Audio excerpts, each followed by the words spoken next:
Hi morning. So this is an update जो कि Canada visa process को लेकर है।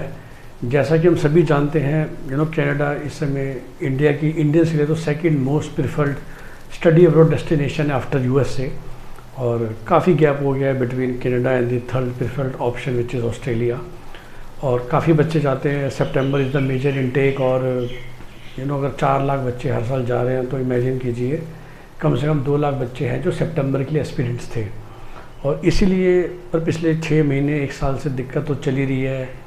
और कैनेडियन एम्बेसी ने ऑफिशियली निकाला था एक notification some time in the end of the April की, जो भी 14 मई को तक फाइल कर देगा हम कोशिश करेंगे उसको 5 अगस्त तक वीज़ा का डिसीज़न दे दें।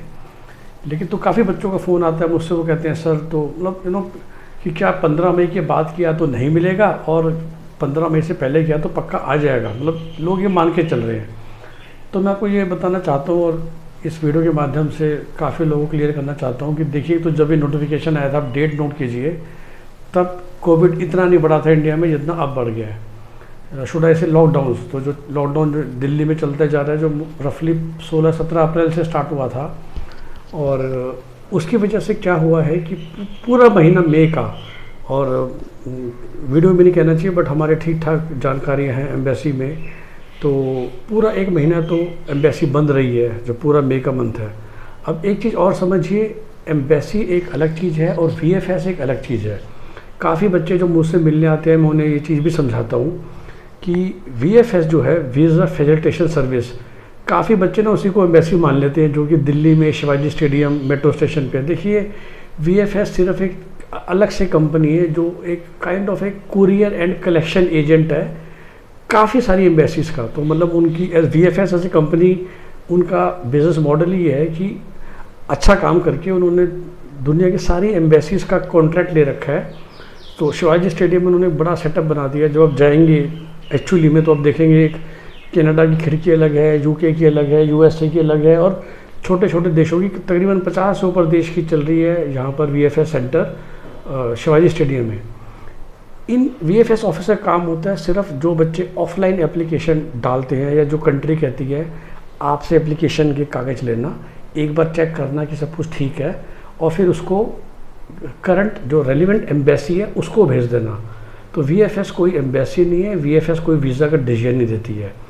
उनका काम है सिर्फ आपसे कागज़ लेके कुरियर करके एम्बेसी को भेज देना, जो भी उनका इंटरनल हाई सिक्योरिटी कुरियर है।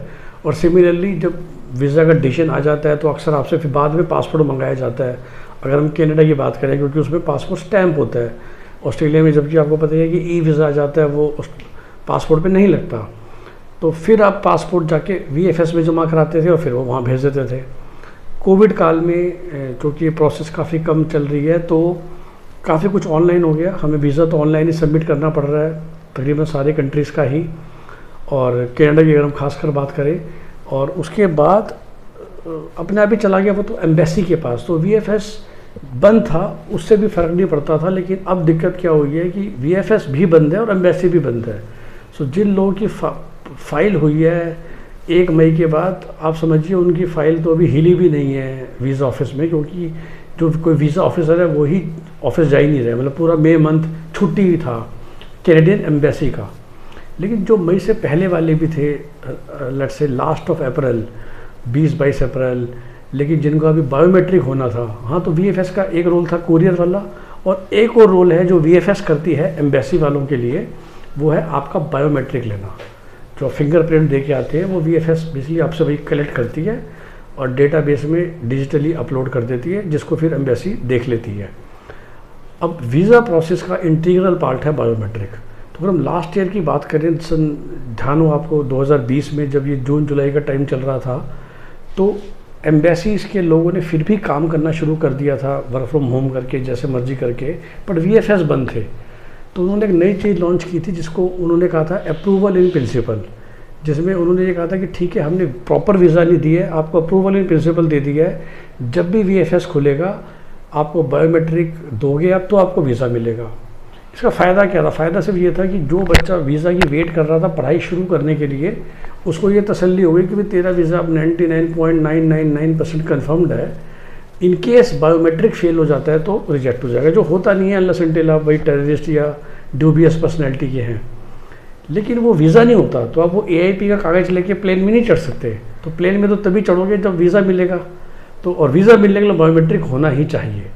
फिर जब VFS ओपन हुए थे some time I think in अक्टूबर नवंबर, तो इन्होंने सिर्फ स्टडी वीज़ा और फैमिली वीज़ा वालों को प्रायोरिटी दी थी, टूरिस्ट वगैरह को तो बुलाए अलाउ भी नहीं किया था। और एक डिफरेंट प्रोसेस सेटअप की, ऑनलाइन पहले आपने वीज़ा अपॉइंटमेंट मांगी, 15-15 दिन बाद मिली और प्रायोरिटी पे मिली जिसका जो भी नेक्स्ट इनटेक था। तो उम्मीद यही है कि जो सितंबर इनटेक के बच्चे हैं उनको प्रायोरिटी दी जाएगी बायोमेट्रिक लेने के लिए जब भी VFS खुलेगा। और ऑफ कोर्स कोई उससे पहले इनटेक कर रहा है, क्योंकि कुछ ही कॉलेज हैं जो जुलाई इनटेक भी है, उसको प्रायोरिटी दी जाएगी कि वो VFS खोल ले और बायोमेट्रिक दे दे। फ़िलहाल जो हमारे पास खबर आ रही है, जानकारी आ रही है कि अगले 2 हफ्ते तक कम से कम, यानी कि मिड जून तक VFS खुलने की कोई उम्मीद नहीं है। सो बायोमेट्रिक लेने की भी कोई उम्मीद नहीं है।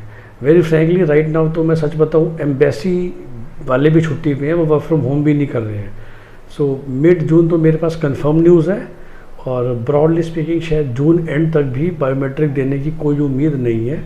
दैट मीन्स जो जुलाई इनटेक है के बच्चे थे जो वेट कर रहे थे कि हमें वीज़ा मिलेगा और हम फ्लाई कर लेंगे, उनके लिए बहुत मुश्किल है। I think they should take a decision कि डेफर करना है, क्या करना है, और वो एक चीज़ है। और दूसरा ये है कि अपना जो लोग सितंबर इनटेक किए हैं वो तसल्ली से बैठे रहिए। उम्मीद ये है कि अगर जुलाई में खुल जाएगा तो फिर वो प्रायोरिटी पे आप लोगों का काम करके आपको अगस्त 5 नहीं तो अगस्त 15 तक, नहीं तो 20 तक आपको वीज़ा डिसीजन मिल जाएगा। सो सितंबर इनटेक वाले शांति से बैठिए। मैं ये कहना चाह रहा हूँ कि समय बहुत है हमारे पास। जैसे ही खुलेगा VFS और एम्बेसी, 2 अलग चीज़ें, तो हमारा काम 1 महीने में भी हो सकता है, जो कि जुलाई का मंथ होगा फॉर ऑल प्रैक्टिकल पर्पस, और अगस्त। हमारे स्टूडेंट्स भी, क्योंकि काफ़ी फ़ोन्स आते हैं मेरे टीम मेंबर्स को हमारे ब्रांच ऑफिस में, तो उस वीडियो के माध्यम से मैं सबको बताना चाहता हूँ कि टेंशन मत लीजिए। आपका काम ये है कि आप फाइल करते रहिए, क्योंकि जब भी खुलेगा ना तो वो जो वीज़ा एम्बेसी जो चेक करती है वो चेक करती है आपके फाइलिंग डेट के हिसाब से। ये ध्यान रखिएगा आप हमेशा। VFS तो मैंने बोला सिर्फ बायोमेट्रिक कलेक्ट करने का एजेंट है, वो सबका हो जाएगा। पर जो वीज़ा ऑफिसर्स हैं जो कि लिमिटेड तरीके से काम कर रहे हैं एम्बेसी में, वो उस तरीके से चेक करते हैं कि जिसका वीज़ा फाइलिंग डेट कब है।